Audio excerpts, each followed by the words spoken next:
नाज़रीन, वो दो शख्स किसी के घर मेहमान आ जाते हैं। अब वो जो मेज़बान होता है वो मेहमानों में से एक से मुखातिब होकर पूछता है भाईजान क्या खाओगे, तो वो जो दूसरा मेहमान होता है वो कहता है, उसके जवाब देने से पहले ही कहता है नहीं नहीं हमने कुछ नहीं खाना।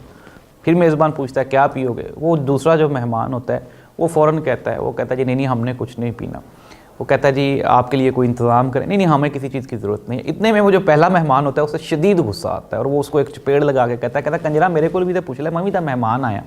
नाज़रीन, पाकिस्तान में भी हालात बिल्कुल ऐसे ही हो चुके हैं कि किसी को नहीं पता कि एक्चुअल मेहमान यहाँ पे है कौन और मेज़बान यहाँ पे है कौन। पाकिस्तान की जो ताज़ा तरीन सियासी सूरत हाल है वो ये है कि हुकूमत और इस्टेब्लिशमेंट इन्होंने इमरान खान को आखिरी वार्निंग्स दी और ये डराने या धमकाने की कोशिश की गई इमरान खान को कि जी हो सकता है आपके साथ भी जिस तरह जनरल फैज़ हमीद के साथ सलूक किया जा रहा है शायद आपके साथ भी कोई ऐसा सलूक किया जाए। लेकिन इमरान खान ने इनको सिंपल सा जवाब दिया है कि ना ही तो मैं डरता हूँ और ना ही आज तक मैं कभी डरा हूँ। अच्छा, अब ये हो क्या रहा है?